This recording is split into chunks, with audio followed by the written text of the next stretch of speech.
Olá! No vídeo de hoje eu quero trazer um assunto que foi bastante presente nessa semana, que é a seguinte questão. Quando às vezes a gente sente que a gente dá muito mais para o outro do que aquilo que a gente recebe. Ou seja, ouvi muito essa semana uma queixa relacionada a um desequilíbrio entre esta dinâmica em relacionamentos de amizades ou em relacionamentos de casais, aonde parece que eu dou muito mais para o outro.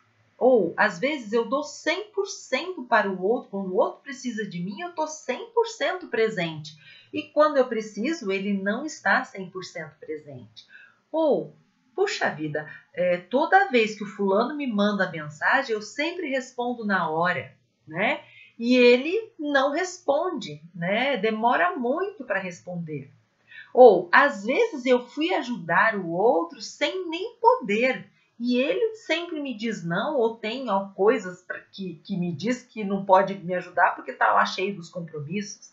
Então, eu fui ouvindo coisas de diferentes temáticas, mas que traziam isso como linha de que o quanto que eu dou para o outro mais do que eu recebo. E a primeira questãozinha que eu trago para a gente refletir é: se eu estou dando mais para o outro do que eu recebo, isso está me doendo? E quando eu digo às vezes, né, mesmo sem poder, eu respondi para o outro, ou eu estou 100% presente, quando o outro me pede, eu estou lá 100%, em todos os aniversários eu estou lá presente, no meu ele não veio, seja lá, né? E isso está contando o quê, né? Se eu não podia e eu fui, que lugar é esse que eu dei para a minha necessidade, para a minha demanda ou para a minha pessoa? Num vídeo que eu postei sobre compaixão e confusão, lá eu falo que a compaixão, ela existe quando eu consigo achar a medida, né, daquilo que o outro tem como necessidade e eu me importo com a demanda, com o pedido do outro e a minha necessidade, a minha existência, a minha medida. Então, a compaixão existe quando um eu vai ao encontro de um tu, que é o outro, e a gente juntos tenta olhar para essa solução, me compadeço, eu estou junto, do lado, mas eu não tomo o problema do outro. Será que essa queixa de que, poxa, eu nem podia responder mensagem, mas eu respondi, né? Será que quando eu respondo algo que na verdade eu não podia ou eu não queria, mas eu não fiz isso e eu respondi porque eu sabia que minha amiga estava precisando muito de mim, será que isso não está contando que eu mesma coloquei o outro num lugar de maior importância do que eu? E que quando o outro não responde ou não está 100% presente, né, na minha vida, na verdade, não é uma imagem espelhada de como eu estou me tratando? Porque quando eu estou 100% presente na vida do outro, nas demandas do outro, isso está dizendo o quê? Que eu estou 0% na minha vida, na minha existência, na minha necessidade. Quando às vezes eu não sigo a minha agenda, né, dos compromissos que eu tenho, eu invalido os meus compromissos para estar na agenda do outro, eu não estou contando isso também, que a agenda do outro é mais importante do que a minha? Ou seja, às vezes quando a gente sente isso como dor, porque isso dói, e vira e mexe a gente pode cair nessas ciladas de dar mais para o outro, na verdade na esperança de que o outro me reconheça, me valide e também cuide de mim do mesmo jeito que eu cuido dele.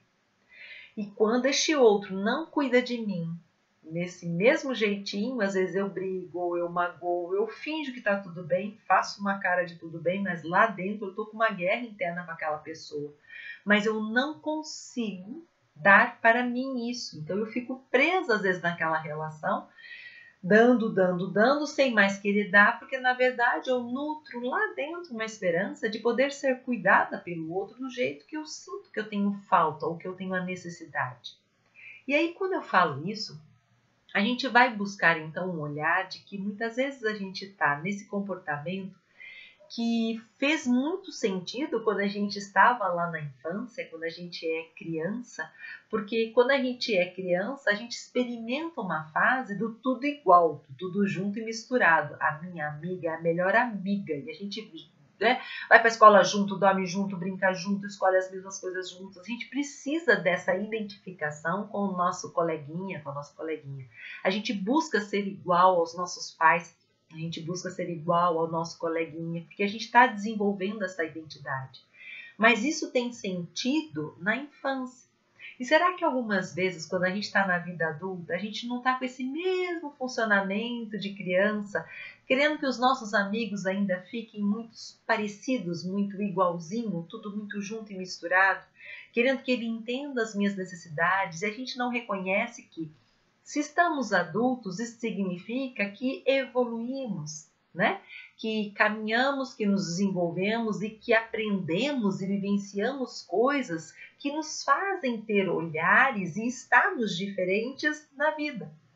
A gente percebe que antes a gente tentava ser parecido com os nossos pais e hoje a gente fica bem assim diferente, a gente tem semelhanças, mas o quanto que a gente se diferenciou, não numa atitude de enfrentamento ou de peitar que eu sou diferente, mas porque à medida que eu vou fazendo as minhas escolhas, à medida que eu vou me desenvolvendo na vida, eu vou ganhando novas percepções, novas habilidades e isso me faz diferente.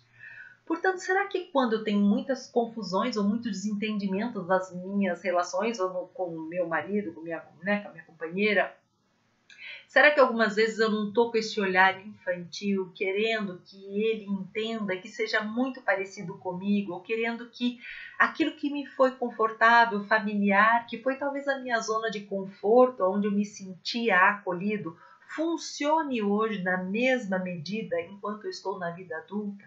Negando que vida adulta é um encontro de diferentes, né? De que o outro tem as necessidades dele, que se eu faço as coisas esperando ser reconhecido e validado, ou quando eu precisar ser cuidado do mesmo jeito, eu não posso fazer para o outro aquilo que na verdade eu sinto falta.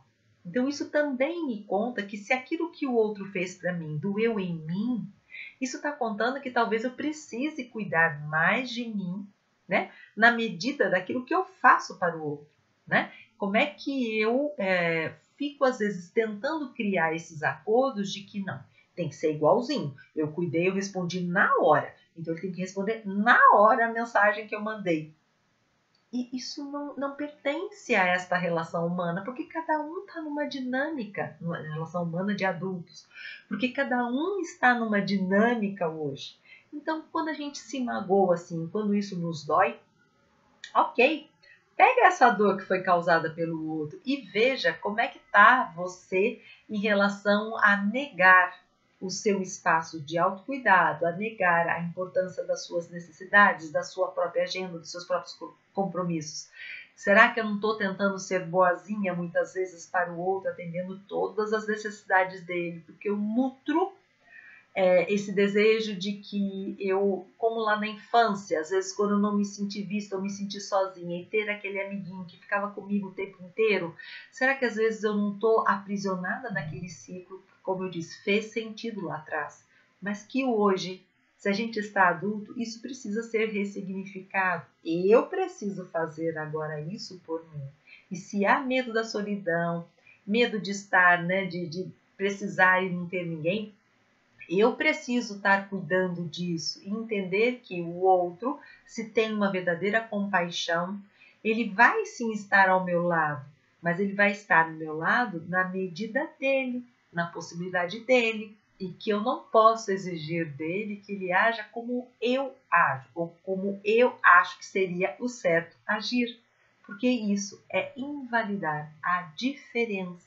Mas eu posso dizer ao outro que eu fiquei chateada e que o outro demorou pra caramba para responder? Claro que eu posso. Eu posso sinalizar ao outro aquilo que me chateou, que me magoou. Mas eu não tenho o direito de dizer ao outro como o outro tem que agir, porque é assim que eu ajo com ele e ele tem que agir comigo do jeito que eu ajo. Isso é um movimento infantil. Então a gente abre um espaço para o diálogo das nossas diferenças. e não aquela obrigação de ficarmos todos idênticos, iguais, né?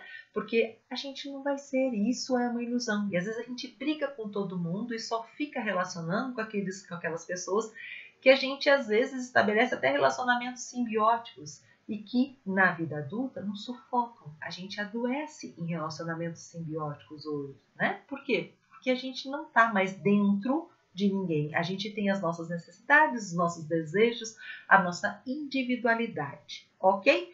Portanto, se você estava com essa dor, né, de não sentir-se equilibrado naquilo que você dá para o outro, naquilo que você recebe, percebe o que é que você tem dado para você, que na verdade talvez o outro está apenas espelhando para você, para que você veja que na verdade você está dando mais para o outro do que para você. E esse desequilíbrio então começa de você com você mesmo. Eu preciso dar ao outro na mesma medida que eu dou para mim, né? Então eu preciso lidar com as minhas ansiedades de aceitação. Quando eu corro respondendo a mensagem do outro, eu nem queria, né? Se eu não aceito o tempo do outro, significa que talvez eu também não estou aceitando o meu tempo, né, de resposta para o outro, ou o meu movimento, ou a minha necessidade. Ok? Fico por aqui. Um beijo para vocês. Se gostou desse vídeo, eu agradeço muito se você curtir. Até mais!